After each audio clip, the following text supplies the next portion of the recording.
السلام علیکم ورحمۃ اللہ وبرکاتہ۔ الحرمین آن لائن قرآن اکیڈمی کے پلیٹ فارم پر آپ کا خیر مقدم کیا جاتا ہے۔ امید کرتا ہوں آپ خیر و عافیت سے ہوں گے اور ایمان کی سلامتی کے ساتھ ہوں گے۔ پیارے دوستو، جیسا کہ آپ جانتے ہیں کہ تجوید قرآن سے متعلق ہماری یہ ویڈیو چل رہی ہے اور اس کی آج دوسری کلاس ہے۔ پہلی کلاس میں ہم نے نورانی قاعدے کی جو پہلی تختی ہوتی ہے اس میں ہم نے حروف کی پہچان کتنے طریقوں سے ہوتی ہے یہ بتایا تھا، اور 3 طریقے تھے اس کے، ان میں سے 2 طریقے ہم نے پچھلی کلاس میں پڑھے۔ پہلا طریقہ الفاظ کے ذریعے حروف کی پہچان کریں گے اور دوسرا طریقہ آواز کے ذریعے، اور آج کا جو ہمارا موضوع ہے وہ ہے مخرج، کہ حروف کی پہچان ہم مخرج کے ذریعے کیسے کر سکتے ہیں اور الفاظ کا صحیح مخرج کیا ہے۔ تو آج کی یہ ویڈیو اس سے ریلیٹڈ ہے۔ سبق شروع کرنے سے پہلے چند باتیں آپ کے ساتھ شیئر کرنا چاہتا ہوں۔ سب سے پہلے آپ نے ویڈیو مکمل دیکھنی ہے، سکپ نہیں کرنی۔ اگر آپ سکپ کریں گے تو بہت ساری چیزیں جو جاننے والی ہوتی ہیں، جن کا جاننا ضروری ہوتا ہے، وہ آپ سے مس ہو جائیں گی۔ دوسرے نمبر پر اگر اس کلاس سے متعلق کوئی سوال کرنا چاہتے ہیں یا مزید تفصیل سے جاننا چاہتے ہیں تو ڈسکرپشن میں میرا واٹس ایپ نمبر موجود ہوگا، آپ اس پر رابطہ کر سکتے ہیں۔ اور تیسری اور آخری گزارش آپ سے یہ ہے کہ اگر آپ اس چینل پر نیو ہیں تو پلیز اس چینل کو سبسکرائب کریں تاکہ ویڈیو پہنچ سکے۔ تو چلتے ہیں کلاس کی طرف۔ سب سے پہلے ایک کام آپ نے کرنا ہے کہ تجوید والا نورانی قاعدہ اور قرآن مجید لے لینا۔ یہ تقریباً ہر مکتبے سے، بک ڈپو سے آپ کو مل جائے گا۔ فائدہ اس کا یہ ہوتا ہے کہ اس میں تجوید سے متعلق بہت ساری چیزیں لکھی ہوئی ہوتی ہیں جو صرف ہمیں گائیڈ لائن آپ کو کرنا ہوتا ہے۔ اگر آپ کو معلوم ہو تو آپ کی تجوید اس سے بہتر ہو سکتی ہے۔ مثال کے طور پر وہاں پر غنی کے کلر لکھا ہوتا ہے، کیسا کلر ہے اور کس لفظ پر غنہ بنتا ہے، اور اخفاء کہاں پر کرنا ہے، قلقلہ کہاں پر ہو رہا ہے، اور کون سے حروف موٹے پڑھنے ہیں اور کون سے حروف نرم پڑھنے ہیں۔ یہ کلر کے ذریعے وہاں پر مینشن کیا ہوا ہے۔ تو آپ یہ 2 چیزیں لے لیں تو اس سے آپ کو دوران تلاوت آپ کو تجوید سے متعلق بہت سا فائدہ ہوگا۔ تو آئیے چلتے ہیں اپنی کلاس کی طرف۔ قواعد تجوید میں جو مقام استعمال ہوتے ہیں یہ ان کی تصویر ہے، اور یہ 5 مقامات ہیں۔ تجوید کے 2 جز ہیں۔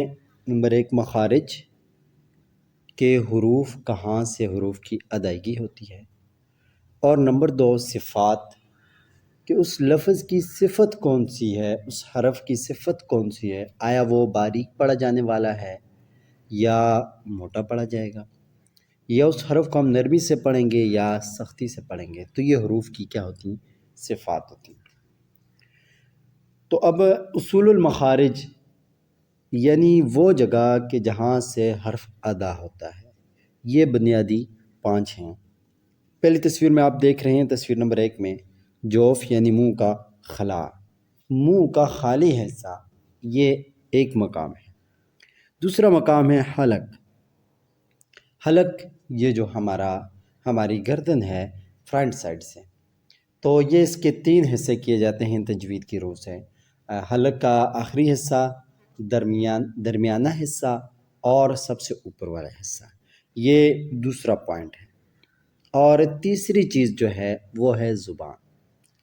ہماری زبان الفاظ کو ادا کرنے میں بہت اہم کردار ادا کرتی ہے، اور زبان کی پھر جو ساری چیزیں، زبان کی نوک، زبان کی سائڈیں، اس طرح زبان کا درمیانی حصہ اور زبان کی جڑ، ان چیزوں سے لفظ ادا ہوتے ہیں۔ زبان الفاظ کی ادائیگی میں مدد دیتی ہے۔ اور نمبر 4 ہونٹ، ہونٹوں سے بھی الفاظ ادا ہوتے ہیں، یہ بھی مخرج ہے۔ اور نمبر 5 خیشوم۔ خیشوم یہ ناک کے بانسے کو کہتے ہیں کہ اس میں غنہ وغیرہ کیا جاتا ہے کہ اس کی آواز، تنوین کی آواز ناک سے آتی ہے۔ ناظرین، یہ 5 مقام وہ ہیں جو مخارج کی جو ہے وہ بنیاد ہیں۔ تو اب آئیے وہ جو 5 مقامات جو بتائے تھے، منہ کا خالی حصہ، حلق، زبان اور ہونٹ اور اس طرح خیشوم، تو ان کو تصویری صورت میں دیکھتے ہیں۔ یہ دیکھیں، یہ ہمارے پاس تصویر بنی ہوئی ہے، یہ منہ کا حصہ بنا ہوا ہے، ٹھیک ہے، اور یہ دانتوں کا نقشہ بنا ہوا ہے، اوپر والے دانتوں کا نقشہ بنا ہوا ہے۔ اس میں درمیان میں دیکھیں یہ زبان کا نقشہ ہے، اور سائڈوں پہ یہ زبان کی کیا ہے، کروٹ ہے۔ یہ جناب شروع ہوتے ہیں جوف دہن سے، جوف سے، یعنی منہ کے خالی حصے سے۔ تو ان سے 3 حروف ادا ہوتے ہیں، حروف مدہ جن کو ہم کہتے ہیں الف، واو اور یا۔ اب دوسرے نمبر پر حلق۔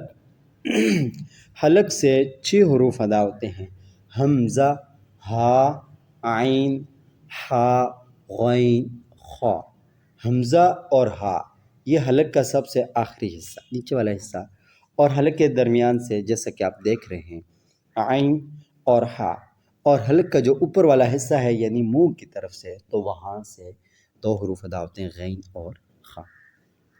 اس کے آگے چلے جائیں، زبان میں یہ جو ایک منہ میں گوشت کا لوتھڑا ہوتا ہے اس کو کوا کہتے ہیں، کوا۔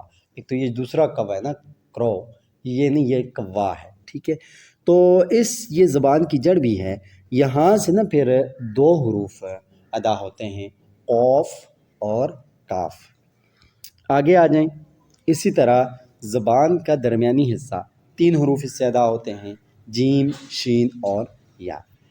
اس کے ساتھ زبان کی کروٹ، یہ جو زبان کی کروٹ ہے دونوں سائڈ سے، یہ ضاد ادا کرنے میں اہم کردار ادا کرتی ہے۔ ان ضاد ادا کرنے کا مقصد یہی ہے۔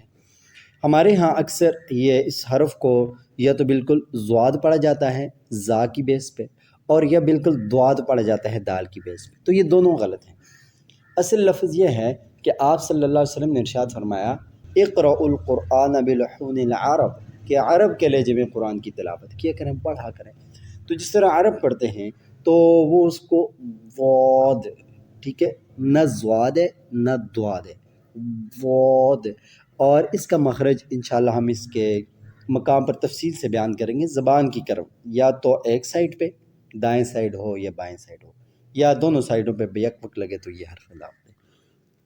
آگے زبان کی نوک کے ساتھ جو ہے زبان کا سرا، وہاں سے 4 حرف ادا ہوتے ہیں، سین، لام، نون اور را۔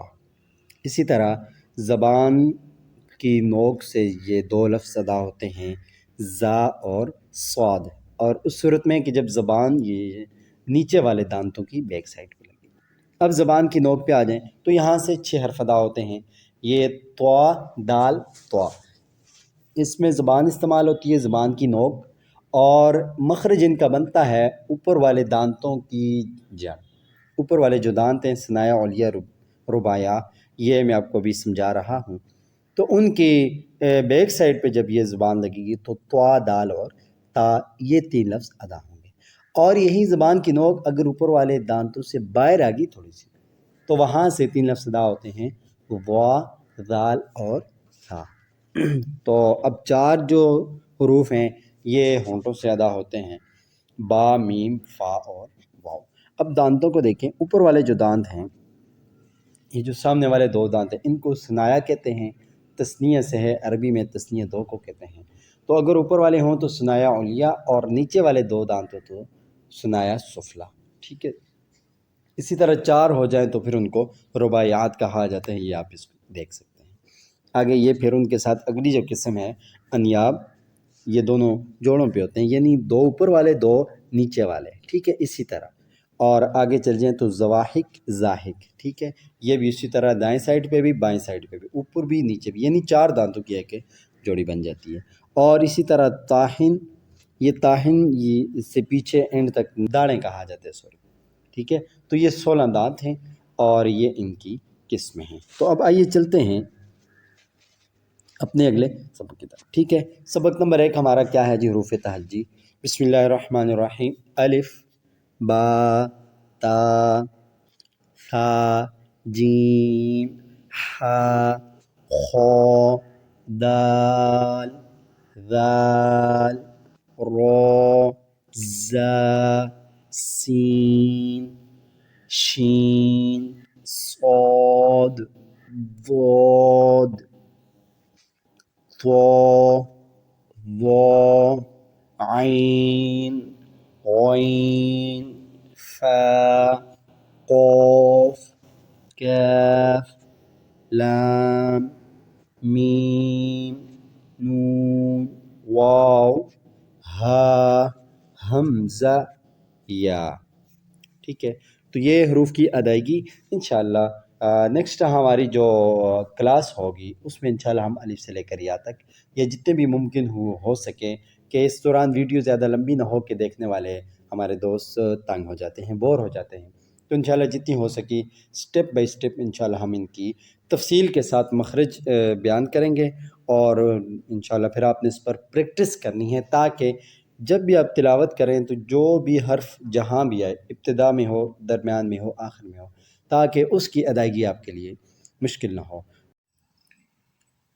تو ناظرین، آج کی ویڈیو میں ہم نے اصول مخارج ان پر بات کی ہے، اور یہ 5 ہیں. آپ ان کو دوبارہ ریپیٹ کر لیں، دہرا لیں، تاکہ یہ آپ کے ذہن میں بیٹھ جائیں. اور دوسری بات، اس ویڈیو سے متعلق اگر آپ کوئی سوال کرنا چاہتے ہیں تو ڈسکرپشن میں میرا واٹس اپ نمبر موجود ہوگا، آپ اس پر رابطہ کر سکتے ہیں.